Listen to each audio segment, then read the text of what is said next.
नमस्कार, मैं खुशी और आप देख रहे हैं प्रयाग खबर। आइए नजर डालते हैं आज की बड़ी खबर पर। वीर गाथा के सुपर 100 में चयनित होना छोटी उपलब्धि नहीं, रक्षा मंत्री राजनाथ सिंह बोले, युवा देश का भविष्य। रक्षा मंत्री राजनाथ ने शनिवार को नई दिल्ली में वीर गाथा 4.0 के सुपर 100 विजेताओं की प्रशंसा की और उन्हें देश का भविष्य बताया। इन 100 विजेताओं में से 66 बालिकाएं हैं जो कि देश के विभिन्न हिस्सों से आई हैं। अभिनंदन समारोह के दौरान प्रत्येक विजेता को 10,000 रुपये का नकद पुरस्कार, एक पदक और एक प्रमाण पत्र प्रदान किया गया। ये सभी विजेता उन 10,000 विशेष अतिथि में शामिल हैं जो कर्तव्य पथ पर गणतंत्र दिवस परेड देखेंगे। प्रोजेक्ट वीर गाथा में चयनित होना कोई छोटी उपलब्धि नहीं, राजनाथ सिंह ने कहा। प्रोजेक्ट वीर गाथा में चयनित होना कोई छोटी उपलब्धि नहीं है। आप सभी पूरी दुनिया में देश को गौरवान्वित करेंगे क्योंकि आप में प्रतिभा है। मैं सभी को उज्जवल भविष्य की शुभकामना देता हूं। उन्होंने प्रतियोगिता में भाग लेने वाले छात्र छात्राओं की बुद्धिमत्ता, उत्साह और देशभक्ति की सराहना की। प्रोजेक्ट वीर गाथा की शुरुआत 2021 में वीरता पुरस्कार विजेताओं की वीरता, निस्वार्थ सेवा और साहस की प्रेरक कहानियों और इन बहादुरों की जीवन गाथाओं को छात्रों के बीच प्रसारित करने के उद्देश्य से की गई थी, ताकि उनमें देशभक्ति की भावना पैदा हो सके। इसके माध्यम से स्कूली विद्यार्थियों को रचनात्मक गतिविधि के लिए मंच प्रदान किया जाता है।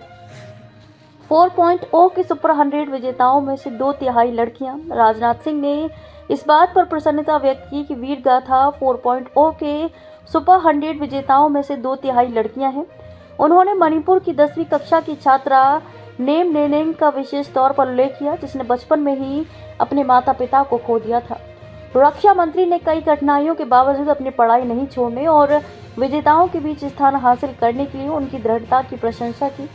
इस अवसर पर विद्यार्थियों को नायक का सही अर्थ समझाते हुए रक्षा मंत्री ने कहा कि एक नायक राष्ट्र के उत्थान के लिए कार्य करता है। उन्होंने कहा कि युवा भारत के भविष्य के नायक हैं और वे 2047 तक देश को विकसित भारत बनाने में प्रमुख भूमिका निभाएंगे। उन्होंने कहा कि प्रधानमंत्री नरेंद्र मोदी के गतिशील नेतृत्व से वैश्विक मंच पर भारत का कद बढ़ा है। लखपति दीदियों को करोड़पति बनने का लक्ष्य रखना चाहिए। शिवराज। केंद्रीय ग्रामीण विकास मंत्री शिवराज सिंह चौहान ने शनिवार को कहा कि लखपति दीदियों को करोड़पति बनने का लक्ष्य रखना चाहिए। उन्होंने ये बात 300 महिला स्वयं सहायता समूह SHG के सदस्यों के साथ बातचीत के दौरान कही, जो कि 76वें गणतंत्र दिवस समारोह में विशेष अतिथि के रूप में भाग लेंगी। शिवराज ने स्वयं सहायता समूहों की महिलाओं के प्रयासों की सराहना की, जो प्रधानमंत्री मोदी के लखपति दीदी के दृष्टिकोण को साकार कर रही है। उन्होंने गरीबी मुक्त गांव के लक्ष्य को दोहराया और सभी लखपति दीदियों से अनुरोध किया कि वे अपने आसपास की हर महिला को लखपति बनाएं।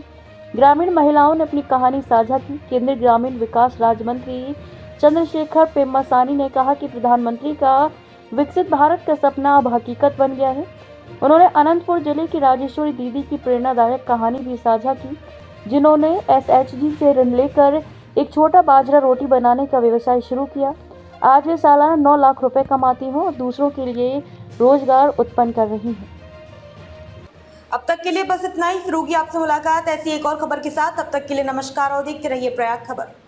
ऐसे ही लेटेस्ट अपडेट्स के लिए हमारे चैनल को सब्सक्राइब करें और तुरंत नोटिफिकेशन पाने के लिए बेल आइकन प्रेस करना ना भूलें। यदि आप हमें फेसबुक के माध्यम से देख रहे हैं तो हमारे पेज को फॉलो जरूर करें। धन्यवाद।